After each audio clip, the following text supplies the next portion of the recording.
Kanole Horror Story.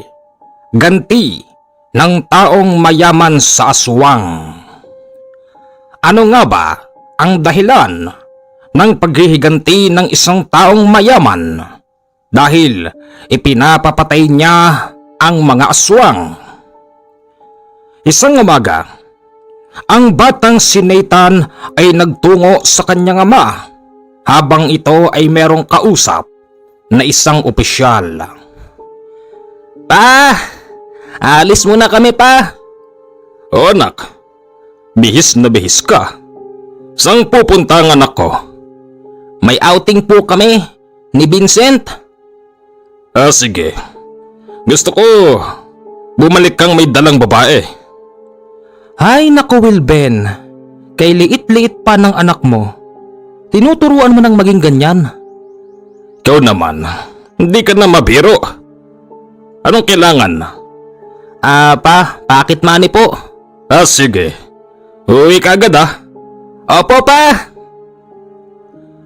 Ang batang si Nathan ay nag-iisang anak ni Wilben. Mahal na mahal nila ang kanilang uniko iho. Lahat ng gustong bilhin ng bata ay ibinibigay ni Wilben dahil siya ay isang successful na negosyante.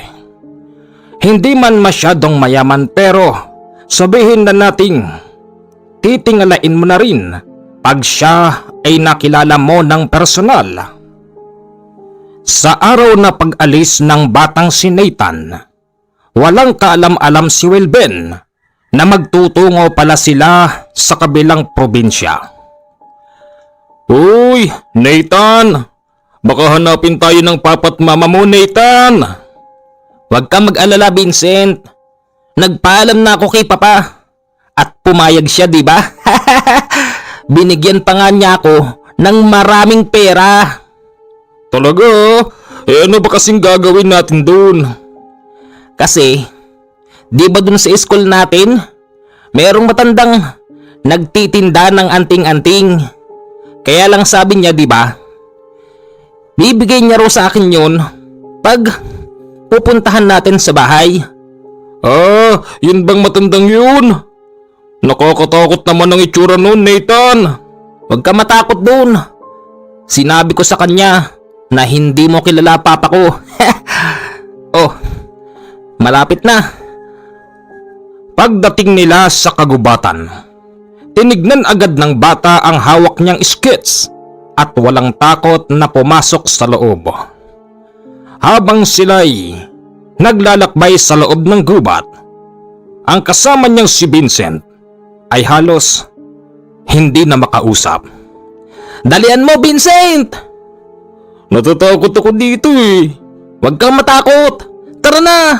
Nakalagay dito, pag nadaanan natin yung isang kakaibang puno, mga 5 kilometro pa, mararating na natin yung bahay ng matanda na yun. Nathan, kanina pa tayo naglalakad eh. 1 oras na. Umuwi na tayo, natatakot ako eh. Ewan ko sa'yo. Umuwi ka na kaya, Vincent? Natatakot ako dito. Walang nagawa ang batang si Vincent. Sumama rin siya kay Nathan hanggang sa marating nila ang kubong.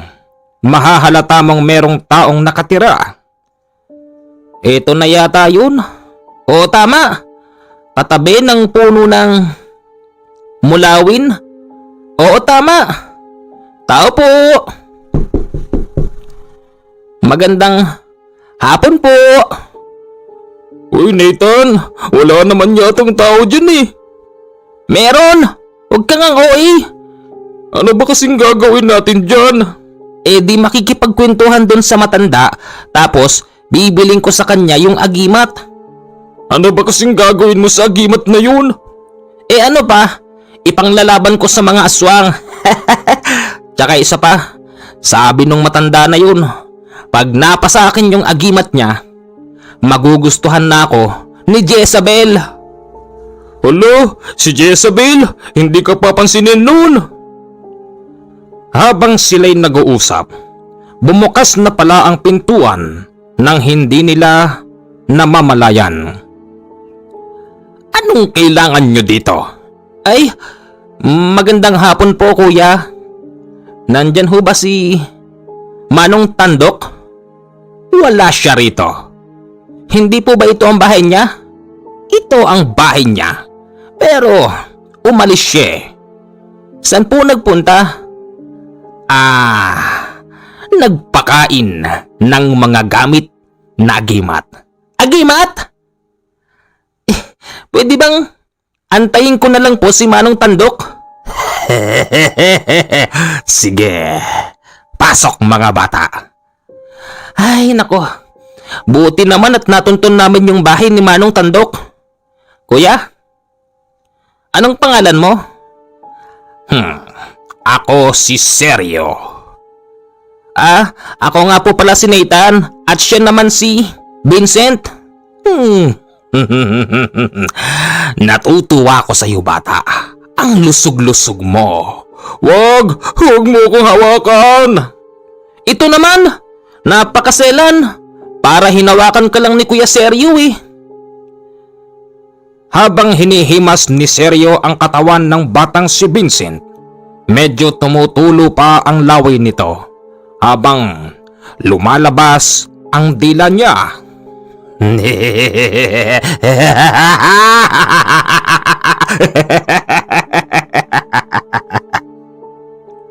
Kuya Sergio, may nakakatawa po ba? Huwag mo akong hawakan! Ang gaspag ng kamay mo, kuya! Ang selan mo naman, bata! Natutuwa lang ako sa'yo dahil masyado kang mataba. Paano ka nakapunta rito? Hindi ba't ang mga batang matataba na katulad mo ay mabilis mapagod, high blood, hirap maglakad? Hindi naman, malusog naman po ako. Malusog ah? Sige, sabi mo yan. Ipagtitimpla ko kayo ng kape. Habang nagtitimpla si Sergio, sinabi ng batang si Vincent na umalis na sila sa bahay na yon dahil may nararamdaman na kakaiba ang batang Vincent. Habang si Nathan ay nag-e-enjoy pa sa mga nakikita niyang nakasabit sa dingding ng bahay. Ang dami namang agimat nito. Sige lang bata, hawakan mo lang. Pwedeng mapasayo yan, pero aantayin natin si Manong Tandok. Hindi kasi kita pwedeng pagbigyan. Sige po, mga anong oras po ba pupunta? Siguro mga pagdilim, nandito na si Manong Tandok. Kumain muna kayong dalawa at ipagluluto ko kayo. Ikaw batang mataba, anong gusto mo? Wala ho. Ang arte mo naman, anak ka ba ng mayaman ha? Oo, anak ako ng mayaman. Nathan, halika na, umalis na tayo dito. Kung gusto mo, ikaw na lang. Inaantay ko nga si Manong Tandok eh. Tsaka isa pa, wala dito yung agimat na pinakita niya sa akin. Kahit ano, kunin mo na hanggat meron pang liwanag, Nathan. Ang kulit mo. Kuya Sergio? Bakit? Ihatid mo na kaya to. Hatid na kita bata. Ayoko. O tignan mo. Aya ka ng aya umuwi. Tapos nang ihahatid ka ayaw mo. Maupo ka nga dyan. Natatakot ako dito, Nathan. Hay nako. Siguro tarkok din yung tatay mo no. Hindi, matapang ang tatay ko, Nathan. Teka, sandali lang. Nabubur yung nautak ko sa'yo. Ano? Sabihin mo kung gusto mong umuwi. At ihahatid kita palabas. Sumama ka na nga kasi doon, Vincent. Sige. Hinatid ni Sergio ang bata papalabas ng kagubatan. Habang sila'y naglalakad, ayaw magpaabot sa kanya nung bata. Bata, antayin mo ko. Madilim dyan. May aswang dyan, bata. Antayin mo ko!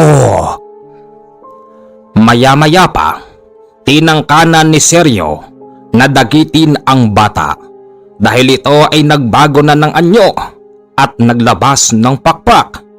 Mabuti na lang dahil malapit na sa daan ang batang si Vincent, tapos nagkataon na merong dumadaan na truck ng palay. Dali-daling huminto yung truck ng palay dahil muntik niyang masagasaan ang batang si Vincent. "Kuya, makikisakay ho ako!" "O dalian mo, halika, ano bang ginagawa mo rito kasi?"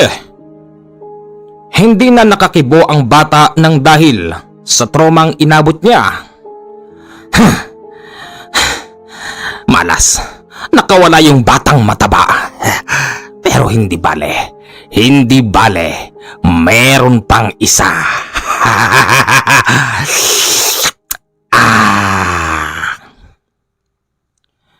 Pagsapit ng dilim, tsaka palang dumating si matandang tandok. Manong Tandok? Kayo ho ba yan? "Ah, anong ginagawa mo rito, Nathan?" Manong Tandok, hinahanap kita eh. "Hinahanap mo ko? Opo. Bakit?" Hindi ho ba? Sabi nyo, mabibili ko yung agimat pag pupunta ako dito sa inyo. Kaya po nagpunta ako rito. Ay nakong bata ito, hindi pa sapat ang tamang dasal nito. Teka, ano yung amoy na yon? Ay, yung sinaing po. Teka, titignan ko. Aba, nagsaing ka ba? Hindi po, yung kasama nyo rito. Kasama? Ay, wala akong kasama rito. Meron po. Si Manong Seryo. Yung lalaking maitim. Yung malaki yung ilong tapos mapula yung mata na kulot. Ano? Seryo? Bata, wala akong kasama rito. Pero, meron po talaga. Katunayan, hinatid niya yung kasama ko dun sa daanan. Ano? Imposible. Teka, sandali lang. Ang matandang tandok ay nagtungo sa likod. Napansin ng bata na parabang meron itong kinakausap. Maya-maya pa, bumalik na ang matanda sa loob. "Diyos ko po, mahabagin. Napasok ng aswang ang bahay ko." Aswang? Nasaan po yung aswang? "Yung tinutukoy mong Seryo, aswang siya. Paano siyang nakapasok dito? Imposible. Tsaka, hinatid ba ka mo yung kasama mo?" Opo. "Diyos ko po, diyan ka lang at susundan ko." Mag-iingat po kayo, Manong Tandok. Sa pagsunod ng matandang tandok sa batang hinatid sa daan, nasa lubong niya ang lalaking si Seryo. "Ikaw ba? Yung pumasok sa bahay ko? Kaya naman pala hindi tumalab ang mga gamit ko sa iyo dahil napakataas ng uri mo." Huli na ang lahat para magdadaka, tanda. Patay na yung bata at kinain ko na siya. Napakasama mo, Seryo. Napakasama mo. Utod ka ng kasamaan, sagad hanggang buto. Sabihin mo na ang gusto mo. Pero ang masasabi ko lang sa'yo, tanda, mahina yung ulo mo at nagagamit pa kita para ako'y makapangbiktima.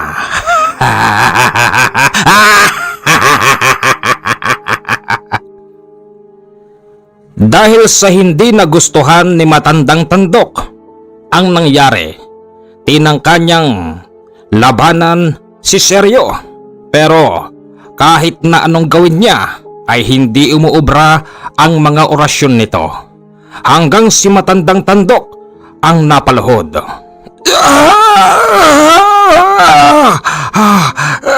Tama na! Tama na. Ikaw ang nagsimula. Pasalamat ka, tanda, dahil mapait na ang laman mo. Pero kung medyo bumata-bata ka lang ng 10 taon, pwede na kitang pagtiyagaan. Diyan ka na. Pag alis ni Seryo, Naisip ng matandang tandok ang bata sa kanyang bahay. Baka kasi ang batang si Nathan ang isunod ni Seryo. Dali-dali siyang tumakbo sa bahay. Mabuti na lang dahil ang bata ay naroroon pa din.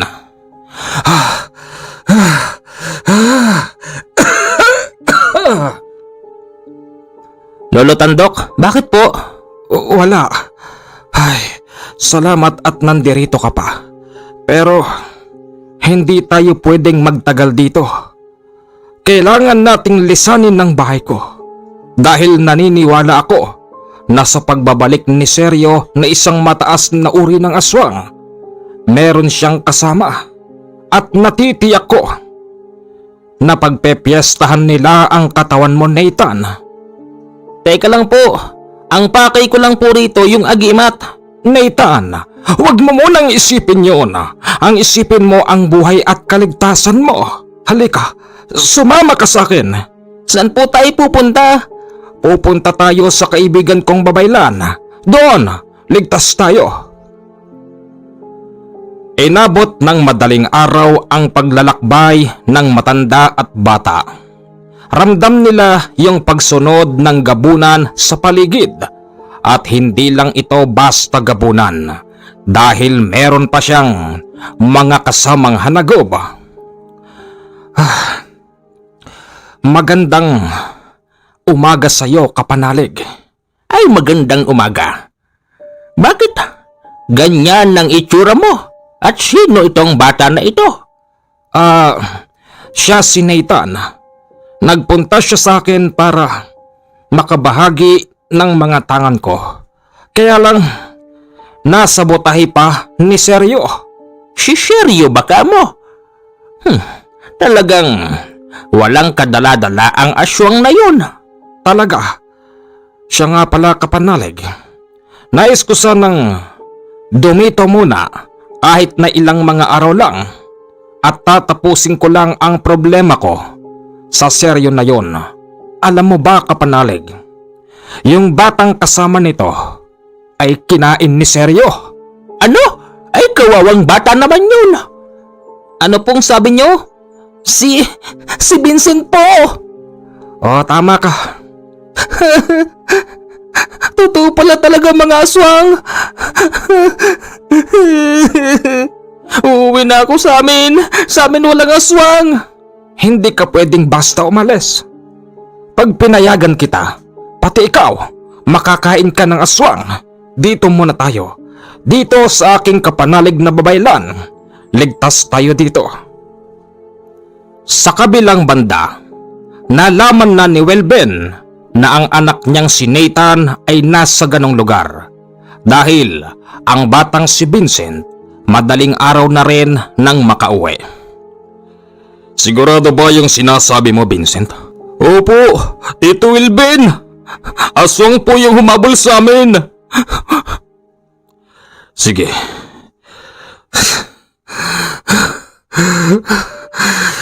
Mga simpleng tao lang kayo. Humanda kayo. Ipadudurog ko ang buong kagubatan na yan.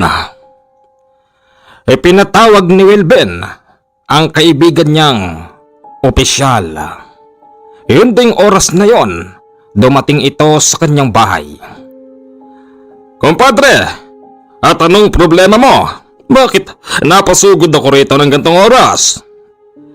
Kompadre, kailangan ko tulong mo. Umaga na hindi pa umuwi ang anak ko. Kompadre, alam kong ikaw lang ang makakatulong sa akin. Gamitin mo ang mga tao mo. Durugin mo ang buong kagubatan hanggat hindi nakikita ang anak ko. Sandali lang, kompadre. At bakit ko naman gagawin yon? Hindi ba pwedeng mag-imbestiga muna kami? Kompadre, kumalma ka lang at akong bahala. Nag-imbestiga nga roon ang opisyal. Kaya lang, wala silang nakita na kung ano. Nang dahil doon mas lalong nagalit si Wilben. Naniwala siya tuloy na baka kinain nga ng aswang ang anak niyang si Nathan. Hindi ako makapapayag. na hindi ko man lang makikita kahit na buhok ng anak ko. Kumpadre, pakilusin mo mga tao mo. Ipakapa mo ang mga aswang na yon. Kung maaari, sundan mo sila kahit saan. Kumpadre, hindi basta-basta yung sinasabi mo. Oh, trabaho namin yon. Pero, ang tanong, saan naman namin hahagilapin ang mga aswang na yon? Kumpadre, walang nakita na anumang ebidensya sa anak mo. Nang dahil doon, meron pang pag-asang buhay pa ito. Kaya't kumalma ka lang, kumpadre. Kumalma ka lang. Kumpadre, paano kaming kakalma? Yung anak namin na nag-iisa. Hanggang ngayon, umaga na hindi pa siya umuwi. Huwag kang mag-alala. Akong bahala. At kumpadre, hindi natin pwedeng asahan ng mga tao ko sa ganyan. Huwag kang mag-alala. Magtatalaga ako ng mga dati kong tao na ngayon ay wala na sa serbisyo. At meron pa tayong isang pag-asa. Ipatatawag ko ang kaibigan kong si Nolesto. Itiyakin ko sa iyo, kumpadre kong Wilben, na ang taong yun ay kayang hanapin ng anak mo. Marami ka pang sinasabi, kumpadre. Gawin mo. Kung ayaw mong masira pagiging magkaibigan natin, sige na. Yun ding araw na yon, si Wilben ay nagtungo kay Kanole. Nakakapagod namang umakyat dito. Tao po! Tao po! Oy! Bossing! May mga tao! Nako! Mga dibarel! Nako! Huhuling ka, bossing! Marami ka na kasing napatay na aswang, bossing! Manahimik ka nga dyan. Oh, kaibigan, ikaw pala. Kailangan ba talaga? Kailangan bang umakyat dito na bitbit ang mga baril nyo? Mga nakasibilyang pa kayo. Kaibigan, hindi na ako magsasayang pa ng laway. Kailangan kita. Alam mo naman, kapag kinailangan kita, ang sitwasyon namin ay halos wala kaming malaman, di ba? Sige, kumpadre. Teka! Sandali! Meron akong dinalang sulat dito sa bossing ko eh. Mas importante to. Di ba, bossing? At sino ba ito? Tumabi ka nga dyan. Teka, sandali! Mas importante to kesa dyan sa sinasabi mo. Huwag kang makulit ha. Ikukulong kita pag ako nainis sa'yo. Importante to. Ha? Ano ho ba kayo? Shh. Tumabi ka nga kasi dyan. Mensahero ko. Importante din to. Ang sitwasyon ko, kung sino ang mauna, yon ang una kong tutulungan. Itong dinala mong sulat, pupuntahan ko rin to. Pagkatapos nito, sige na, makakauwi ka na. Yabang naman ng mga to. Porke mga dibaril kayo eh. Ang taong nabubuhay sa baril din mamamatay. Tandaan mo yan! Sino ba yun? Kaibigan, wag mong pansinin yun. Mensahero yun eh. Mensahero? Karetero pala. Kaibigan, mapagbibigyan mo ba ako? Yung kumpadre ko kasing si Wilben, halos hindi na mapalagay. Wala kasi kaming ideya kung saan ba napunta yung bata. Pero sana'y wag naman. Sige, kaibigan, sasama ako ngayon din. Pagsapit ng hapon ay nakarating na si Kanole tapos ang opisyal sa bahay ni Wilben. Inabutan niyang umiiyak ang kanyang asawa habang si Wilben ay seryosong nakatingin sa malayo habang hawak-hawak ang isang bote ng alak. Magandang gabi, kumpadre. Ito na ang taong sinasabi ko sa iyo na maaaring makatulong sa atin. Paglingon ni Wilben, nagulat siya kung sino ba yung taong tinutukoy niya. Ito ba, kumpadre? Sino ba to? At anong kayang gawin ng taong to? Kumpadre, talagang sinusubukan mo ko. Ang gusto kong mangyari, ipakapa mo sa mga tao mo ang mga aswang na yon. Hindi ang taong yan ang kailangan ko. Wilben, kumalma ka lang. At paano kung hindi kakalma, ha? Halos masira na ulo ko. Saka iisip sa anak ko. Tapos kumpadre, magdadala ka ng magbubukid dito? Kumpadre, kumalma ka lang. Baka hindi mo alam kung gaano kahusay ang tao sa harap mo. Marami na siyang napatunayan. Marami na siyang napaslang na mga aswang. Kumpadre, wala akong tiwala sa mga ganyang klase ng tao. Ang kayang pumatay ng aswang, eto! Oh, Wilben, wag mong hugutin ang baril mo. Dahil sa galit noon ni Wilben at wala itong tiwala kay Kanole, tinutok niya ang kanyang baril kay Kanole at agad na kinalabit ang gatilyo. Pero napakatigas ng gatilyo at ayaw itong pumutok. Ano kumpadre, ayaw bang pumutok? Hindi naman ibig sabihin niya na ipalyado na ang baril mo. Subukan mong itutok sa labas at puputok yan. Ganon nga ang ginawa ni Wilben. Itinutok sa labas tapos doon pinutok. Pero nang muli niyang ipuputok kay Kanole, ayaw na naman makalabit ng gatilyo. Anong ibig sabihin nito? Bakit ayaw pumutok ng baril ko pag ikaw ang babarilin ko? Alam mo bang mas lalong umiinit ang ulo ko kapag nakakakita ako ng mga katulad mo rito sa bahay? Alam niyo po, ang sakit niyong magsalita. Pero hindi naman ibig sabihin no na hindi ko na kayo tutulungan. Alam niyo po, kung iba-iba lang ako, na minamaliit niyo, malamang na kanina pa ako umalis dito pero hindi eh. Wala naman sa akin yan kahit napagsalitaan niyo ako ng masakit. Ang importante sa akin makatulong. Makatulong? Sino ka ba? Isa ka lang namang simpleng tao. Simple?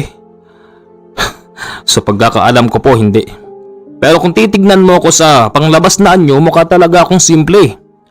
Isa ho akong albularyo. Para ho sa inyong kaalaman, marami na akong napaslang na mga aswang. Kumpadre, at saan mo naman napulot tong baliw na to ha? Albularyo? Yung mga magtatawas? Yung mga mukhang pera? Kumpadre, mahiya ka naman sa akin. Wala ka bang tiwala? Dadalan ba naman kita ng taong hindi maaasahan? Sige nga. Kumpadre naman. Sige. Pagbibigyan kita. Magpapatawag ako ng mga kakilala kong wala na sa serbisyo. Kahit dalawa lang. Isasama ko ang kaibigan ko na si Nolesto. Dahil sa sinabi ng opisyal, dito pa lang napapayag si Wilben. Makalipas ang 2 oras, dumating ang 2 lalaking. Kung titignan mo ay talagang bihasa sa pakikipaglaban. Pero sila yung mga taong hindi na naglilingkod sa bayan dahil sila ay mga awol. Kumpadre, eto na. Kasama ko na ang 2 na maaaring makasama ni Kanole sa paghanap sa anak mo. Kumpadre, sa pagkakataon na ito, sana naman kumalma ka na at magtiwala. Sige kumpadre. Kayo, hanggang kailan ninyo kayang hanapin ang anak ko? Kaya nyo ba siyang ibalik dito? Sa loob ng 24 oras. Pag nagawa nyo yun, bibigyan ko kayo ng isang katutak na kayamanan. Yung 2 lalaki na dumating, tawang-tuwa sa sinabi ni Wilben. Pero si Kanole ay hindi natuwa at sinabi niyang, sa kanila na lang, huwag sa akin. At bakit ha? Nagmamalaki ka pa? Hindi ba yung mga tulad nyo ay mukhang pera? Mga hampas lupa? Hindi naman ho sa ganon. Alam nyo, sa totoo lang ha, hindi ko naman kailangan ng pera eh. Ako yung klase ng taong kahit na hindi kumain sa loob ng 3 araw ay pwede pang mabuhay. Kahit na 1 buwan ng tubig-tubig lang, makakasurvive ako sa araw-araw. Hindi namin kailangan ng pera. Alam niyo ho ba?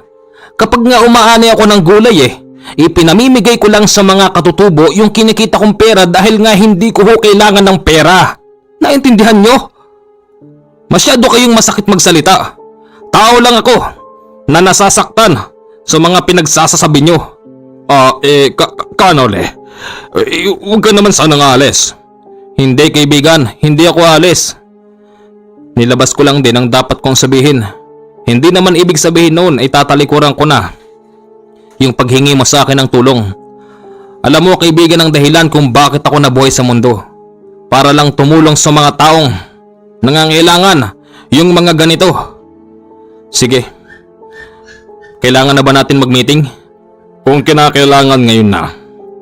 Siya nga pala, siya si Jason. Kinagagala kitang makilala. Brad, Jason nga pala. Nolesto.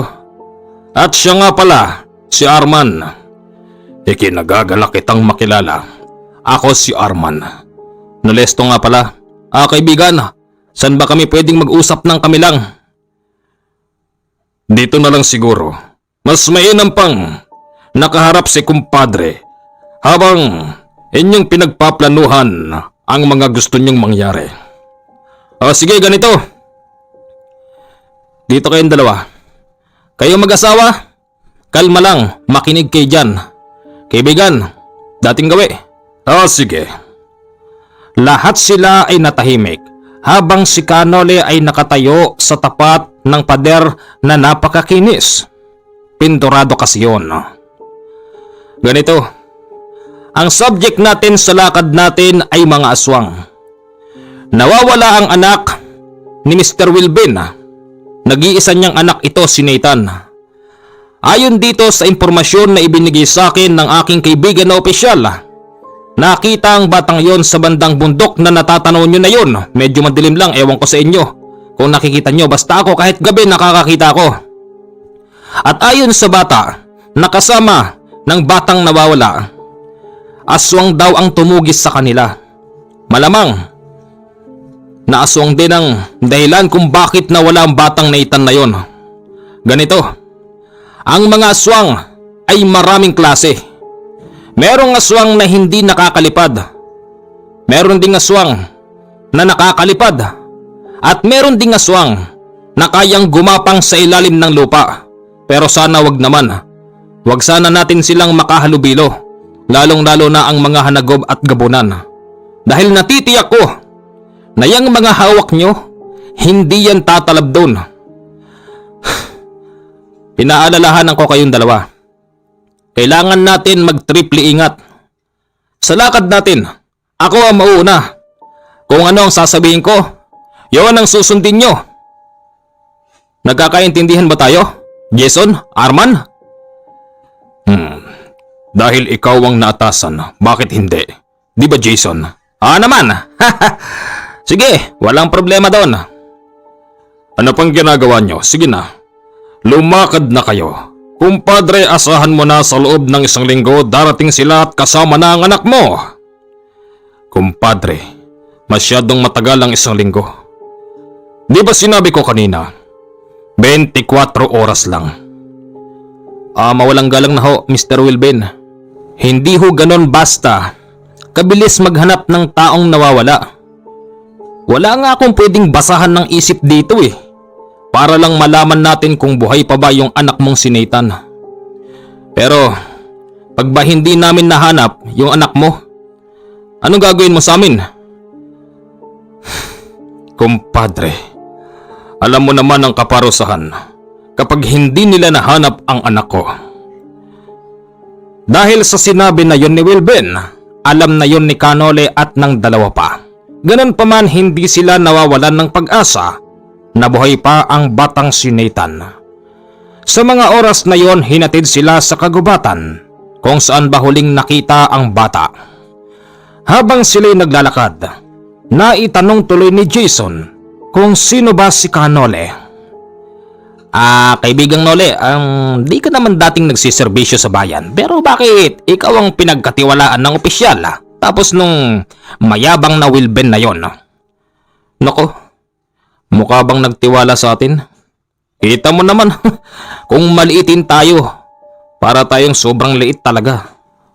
Oo, tama. Mapera siya. Kaya kahit anong oras, pwede siyang magpatawag ng taong pwedeng humanap sa anak niya. Maaari kayong dalawa, kaya nyo tinanggap ang misyon na to para din sa pera, di ba?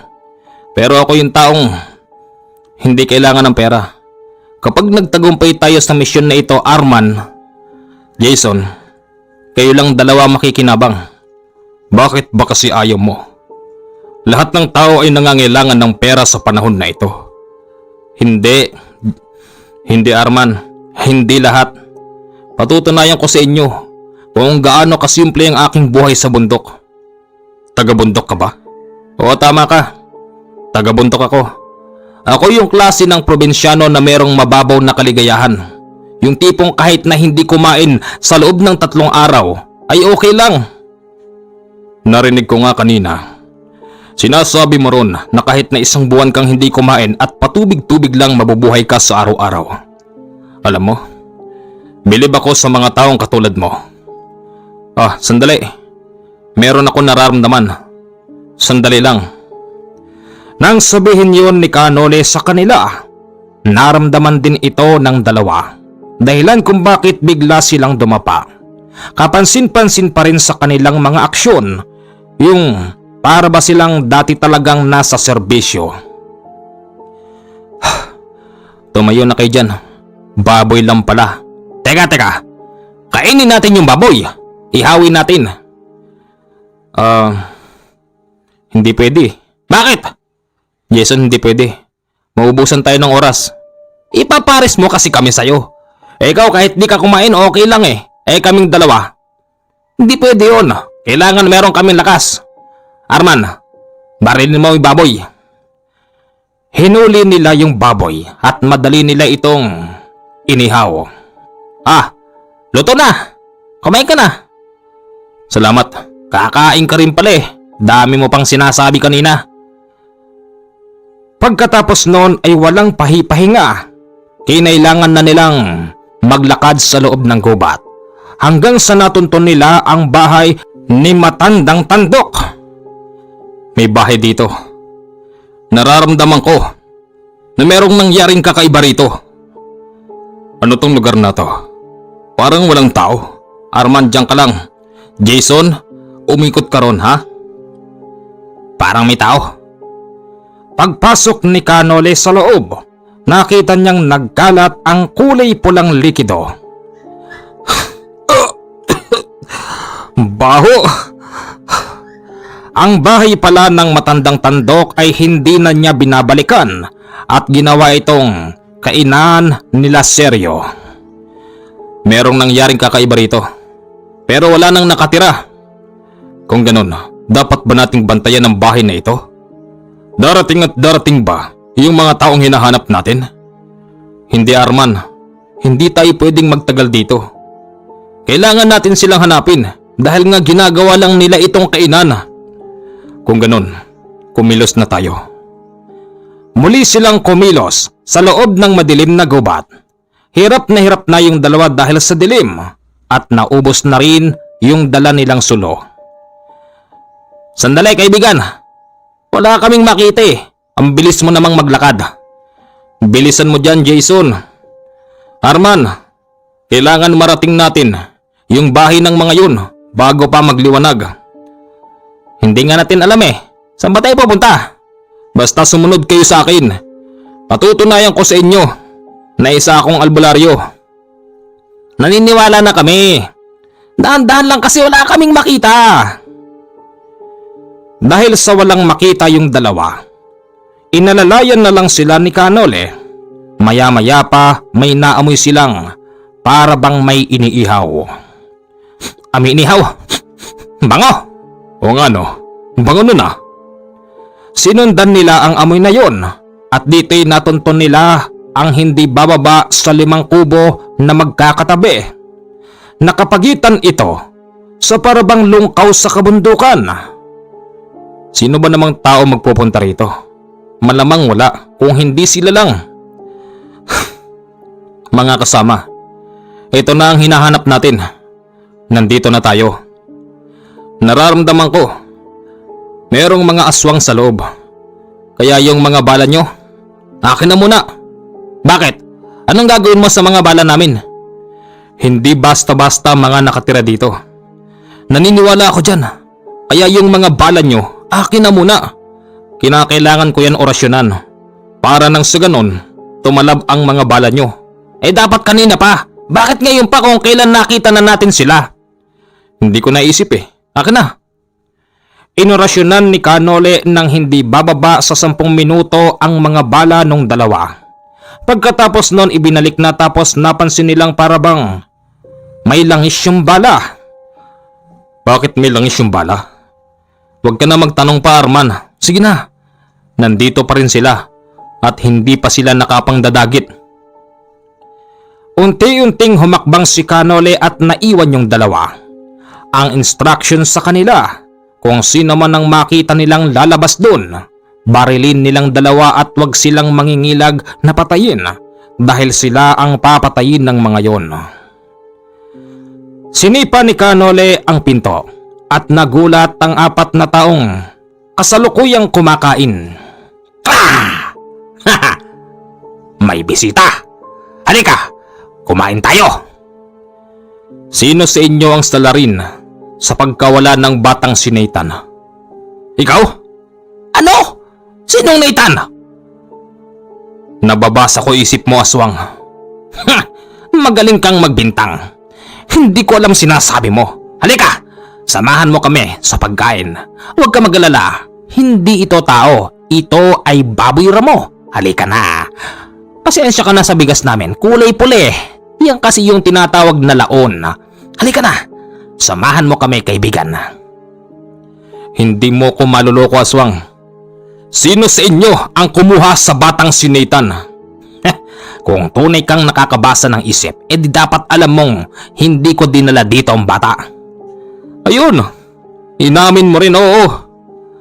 Nababasa ko isip mo kaya lang tumalikod ka Wala pala rito yung bata. Wala rito yung bata. At kung meron nang kumuha sa kanya, malamang yung matandang tandok. At hindi kami.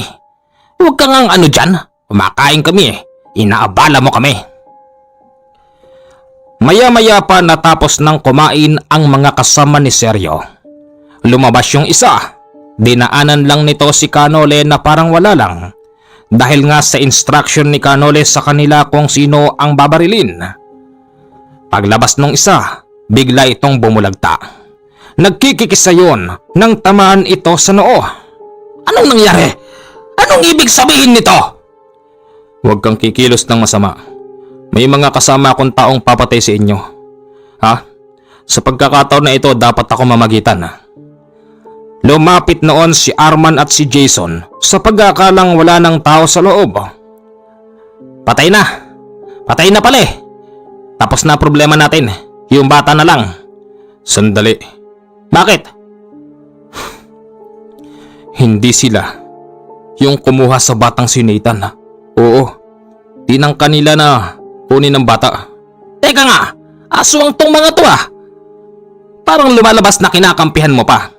Mga masasama ito Dapat silang pagpapatayin. Tinangka ni Jason na barilin ang mga lalaki sa loob. Pero mabilis na inagaw ni Kanole ang kanyang baril. At ganun din si Arman. Maghulos dili ka, pare. Sandali. Makinig ka sa taong tumatayong leader natin. Sige. Pasensya na kayo Pero kailangan niyong mabawasan ng isa. Tatalabang kayo ng bala dahil inorasyonan ko yun. Alam mo naman siguro na isa akong albularyo. Pagkakataon na rin to para magbago kayo. Anong ibig mong sabihin? Magbago? Huwag kaming kakain ng tao? Bakit? Paano kami mabubuhay? Sige nga! Tao ka lang din. Kumakain ka lang din ng simpleng pagkain para magkaroon ng laman ng inyong mga nagkakalaman na sikmura. Hindi ka ba mabubuhay kung kakain ka ng kanin na kulay puti? Kung kakain ka ng laman ng baboy, ng manok, ng baka, ng kambing, ng wag lang ng tao? Mabubuhay siyempre. Ganun naman pala Paano kung sabihin ko sa iyong kaya kitang tuluyan sabay-sabay kayo? Hindi ako nagbibiro. Kaya ko yung gawin. Mayabang na albularyo! Biglang nagbago ang anyo ng mga lalaking kumakain at sabay-sabay na sinugod si Kanole. Ganon pa man, sinesenyasan ni Kanole yung dalawa na huwag magpapaputok dahil kayang-kaya niya ang mga yon. Sa tuwing makakalapit sa kanya yung isa ay sinusuntok niya ito sa sikmura, tapos dinadakman niya yung leeg at hinahampas sa lupa. Nang bumulagta na ang mga lalaki, sinabi ni Kanole sa kanila na tatapusin na sila, pero nagmakaawa ang mga ito na wag silang papatayin. Wag ho! Hindi naman talaga kami madalas na nang dadagit. Kung ganon, ayaw nyo pa palang mamatay. Takot din pala kayong humarap sa kamatayan. Sige, magkasundo tayo. Ha? Magkasundo tayo. Pababayaan ko kayong nabubuhay basta magbabagong buhay kayo, ha? Sige. Iba ka pala. Alam mo, matagal na rin naming naisip yon. Hindi namin lubos akalain na isisilang kaming ganito. Sino ba namang taong gustong isilang na isang aswang? Yung tipong kasama mo na yung pagkain pero natatakam ka sa kanya. Tapos iniiwasan mo siya? Napakahirap ng ganong sitwasyon kung alam nyo lang. Pero susubukan namin. Huwag nyong subukan gawin nyo. Sa oras na bumalik kayo sa mga dati nyong nakagawian, ora mismo magpapakita ako sa inyo at papatayin ko kayo. Naintindihan nyo, ha? Hoy ikaw! Hoy! Tumayo ka dyan! Tayo! Anong tatayo yan? Tinamaan ng bala sa noo. Oo, tinamaan siya ng bala sa noo. Baka akala mo hindi ko alam na gabunan ka. Yung balang tumama sa kanya ay merong orasyon ko. Sa oras na tanggalin ko ang orasyon ko na yun, babangon at babangon siya at mabubuhay. Tayo dyan. O kita mo? Nag-iinarti ka pa? Bangon! Buhay siya! Buhay ka nga! Anong klaseng tao ka ba? Sabihin na nating ako ay hindi basta simpleng tao pagdating sa larangan ng lihim na karunungan. Kaya itanim mo sa isip ko. Isip ko? Isip mo. Yung ano? Ang pangalan na Nolesto. Itong taong makapagbabago sa inyo. Makapagbabago? Oo. Sige, makakalis na kayo. Nabasa mo naman ang isip ko na wala rito ang bata. Hanapin nyo! Baka mamaya ang matandang tandok ang nakinabang sa bata na yon. Bakit, sino si Tandok? Isang antingerong nangangailangan ng dugo ng bata. Siyempre, alam mo naman mga antingero, mga baliw yan. Nangangailangan pa ng mga alay para dun sa sinasabi nilang mga gabay. Wala namang silbi mga yun eh. Di nga obra sa akin yun eh. Napaluhod ko nga siya eh. Kung ganun, ang matandang yun. Sige, tara na Jason. Arman!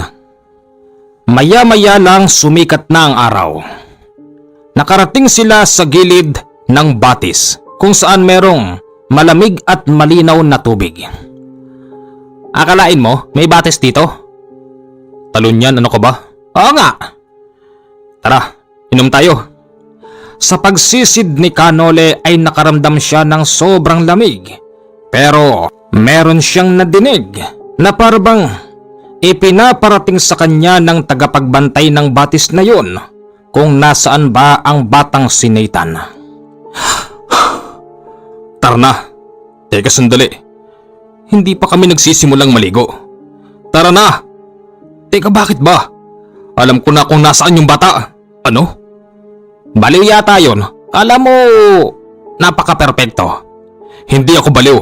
Isa akong albularyo na maraming kayang gawin na hindi mararating ng mga utak nyo.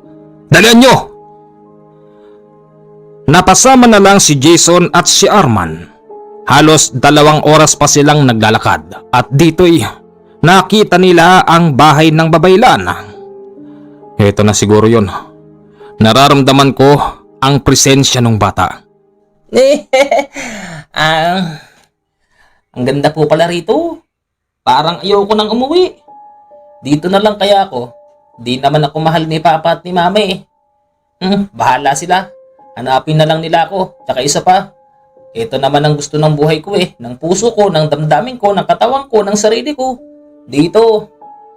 Sigurado ako, matututo akong manggamot para makatulong ako sa mga tao. Di katulad sa bahay. Si Mama, si Papa, puro na lang pera, negosyo, yun na lang ang inaatupag nila. Pag may kailangan ako, binibigyan lang nila ako ng pera. Pag kailangan sila sa school, ayaw nilang pumunta doon. Puro na lang sila pera na lang ng pera. Kasi ang pera mahalaga para sa mga taong negosyante, iho. Ewan ko kung hinahanap ba nila ako. Palagay ko po, Lola, hindi po eh. Magandang araw ho. Ay magandang araw, kaibigan. Ikaw ay isang kapanalig. Nararamdaman ko. Tama ho kayo. Ikaw ba si Nathan? Ako nga po. Sino po kayo? Ako si Nolesto. Hinahanap ka namin. Jason? Arman, eto yung bata. Hoy bata! Alam mo ba, nang dahil sa'yo, yayaman na kami. Di ba, Arman? Oo, yayaman na kami. Lola, maulang galang na. Pero kailangan na naming kunin ang bata. Hindi ko naman pinagkakait sa inyo ang bata. Hindi ba't narinig nyo naman ang sinabi ng bata bago kayo dumating? Oo, narinig namin. Nathan, kahit na ayaw mong umuwi, kailangan pa rin. Hinahanap ka ng nanay at tatay mo, nag-aalala sila sa'yo. Ayoko dun. Ayoko sa amin. Hindi ako mahal ng mama at papa ko. Nathan, mahal ka nila. Ipapahanap ka ba nila kung hindi ka nila mahal? Kahit na po Manong. Nole ang pangalan ko. Kahit na po Manong Nole. Imposible yun kung talagang mahal nila ako. Dapat, pag kailangan ko sila sa school, kailangan kong mamasyal. Kasama ko sila. Sa tuwing may kailangan ako sa kanila, lagi akong inaabutan ng pera. Bakit? Pera lang ba mahal nila? Hindi ang nag-iisa nilang anak? Siguro talagang inadya ng panahon na mapunta ako rito kay Lola para yung gusto ng puso ko, pagkatao ko, ng sarili ko, magawa ko. Huwag ka nang umiyak. Gusto mo palang mag-aral ng lihim na karunungan. Ibig sabihin nun, yan ang iyong kapalaran. Bata, ako ang kailangan mo. Ako ang tutulong sa iyo para marating mo ang ganong antas. Lola, nasan ho rito si matandang Tandok? Bakit kilala niyo si Tandok? Ayon kay Seryo, na isang aswang na binigyan ko ng leksyon. Yung taon na yon ang merong dala dito sa bata. Nanguhuli siya ng isda. Baka mamaya nandyan na rin siya. Sino ba mga ito? Oh, nariyan na pala. At anong ginagawa niyo rito? Mamang Tandok, siya raw po si Canolesto. Ako ho si Jason. At ako naman si Arman. Naparito ho kami para kunin ang bata. Bakit? Sinabi ba ng magulang niya na kunin niyo ang bata? At paano niyo kami nasundan dito sa ganito kaliblib na lugar? Hindi imposible yon dahil meron silang kasamang isang mataas na antas na albularyo. Sino? Ako ho. Ako si Nolesto. Ako ang albularyong tinutukoy. Kahit saan ho kayo magtago, kaya ko kayong hanapin. Ikaw pala, si matandang Tandok. Yung sinasabi ni Seryo na baliw na antingero na nangangailangan ng alay na dugo para sa iyong gabay. Ano? Sinabi ni Seryo yon? Pambihira o siniraan pa ako ng aswang na yon.